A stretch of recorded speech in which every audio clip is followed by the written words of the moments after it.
जय श्री राम, राधे राधे, जय श्री कृष्णा। श्री जी चैनल में आप सभी श्रोताओं का हार्दिक अभिनंदन है।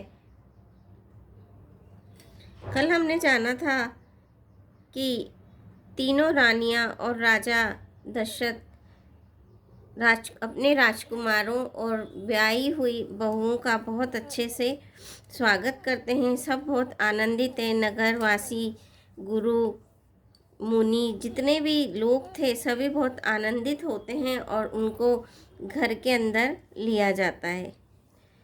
आगे चलते हैं। बधुन समेत कुमार सब रानी सहित महिषु, पुनि पुनि बंदत गुरु चरण देत आशीष मुनीसु। बहुओं सहित सब राजकुमार और सब रानियां समेत राजा बार बार गुरु जी के चरणों की वंदना करते हैं और मुनीश्वर आशीर्वाद देते हैं। राजा ने अत्यंत प्रेम पूर्ण हृदय से पुत्रों को और सारी संपत्ति को सामने रखकर उन्हें स्वीकार करने के लिए विनती की, परंतु मुनिराज ने पुरोहित के नाते केवल अपना नेक मांग लिया और बहुत तरह से आशीर्वाद दिया। फिर सीता जी सहित श्री रामचंद्र जी को हृदय में रखकर गुरु वशिष्ठ जी हर्षित होकर अपने स्थान पर गए। राजा ने सब ब्राह्मणों की स्त्रियों को बुलवाया और उन्हें सुंदर वस्त्र तथा आभूषण पहनाए। फिर सब सुवासिनियों को, नगर भर की जितनी भी सौभाग्यवती बहनें, बेटी, भांजी आदि को बुलवा लिया और उनको रुचि समझकर उन्हीं के अनुसार उन्हें पहरावनी दी। नेगी लोग सब अपना अपना नेक जोग लेते और राजाओं के शिरोमणि दशरथ जी उनकी इच्छा के अनुसार देते हैं। जिन मेहमानों को प्रिय और पूजनीय जाना, उनका राजा ने भली भांति सम्मान किया। देवतागण श्री रघुनाथ जी का विवाह देखकर उत्सव की प्रशंसा करके फूल बरसाते हुए, नगाड़े बजाकर और परम सुख प्राप्त कर अपने अपने लोकों को चले। वे एक दूसरे से श्री रामचंद्र जी का यश कहते जाते हैं। हृदय में प्रेम समाता ही नहीं है। सब प्रकार से उनका प्रेम पूर्वक भले भांति आदर सत्कार कर लेने पर राजा दशरथ जी के हृदय में पूर्ण उत्साह भर गया। जहाँ रनिवास था वे वहाँ पधारे और बहुओं समेत उन्होंने कुमारों को देखा। राजा ने आनंद सहित पुत्रों को गोद में लिया। उस समय राजा को जितना सुख हुआ उसे कौन कह सकता है। फिर पुत्र वधुओं को प्रेम सहित गोदी में बिठाकर बार बार हृदय में हर्षित होकर उन्होंने उनका दुलार लाड़ चाव किया। यह समाज समारोह देखकर निवास प्रसन्न हो गया।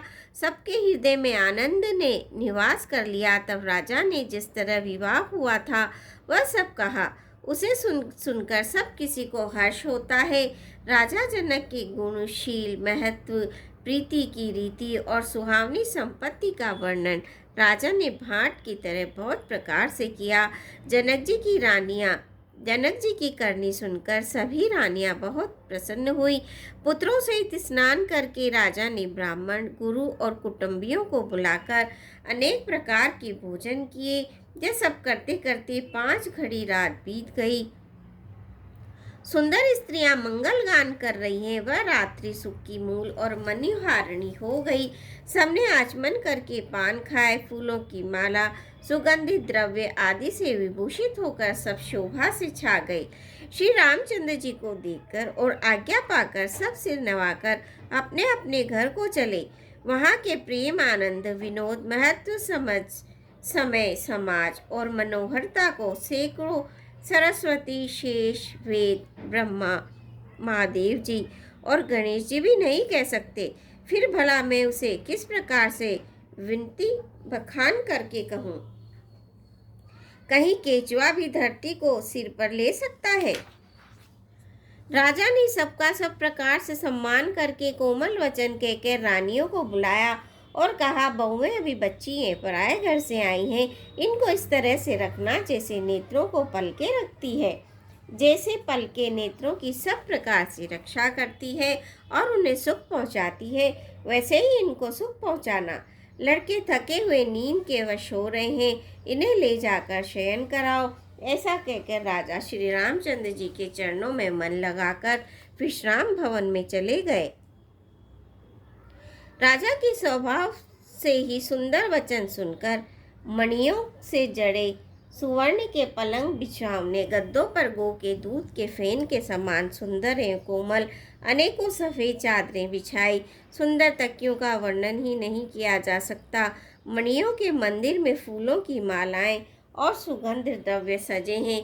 सुंदर रत्नों की दीपकों और सुंदर चंदोवे की शोभा कहते नहीं बनती। जिसने उन्हें देखा हो वही जान सकता है। इस प्रकार सुंदर शैया सजाकर माताओं ने श्री रामचंद्र जी को उठाया और प्रेम सहित पलंग पर ओढ़ाया। श्री रामचंद्र जी ने बार बार भाइयों को आज्ञा दी, तब वे भी अपनी अपनी शैयाओं पर सो गए। श्री राम जी के सामने सुंदर कोमल अंगों को देखकर सब माताएं प्रेम सहित वचन कह रही हैं, हे तात, मार्ग में जाते हुए तुमने बड़ी भयावनी ताड़का राक्षसी को किस प्रकार से मारा।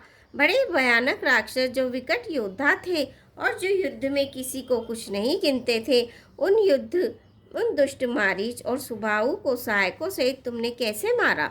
हे तात, मैं बलैया लेती हूँ। मुनि की कृपा से ही ईश्वर ने तुम्हारी बहुत सी बलाओं को टाल दिया। दोनों भाइयों ने यज्ञ की रखवाली करके गुरु जी के प्रसाद से सब विद्याएं पाई। चरणों की धूलि लगते ही मुनि पत्नी अहिल्या तर गई। विश्व भर में यह कीर्ति पूर्ण रीति से व्याप्त हो गई। कच्छप की पीठ वज्र और पर्वत से भी कठोर शिवजी के धनुष को राजाओं के समाज में तुमने तोड़ दिया।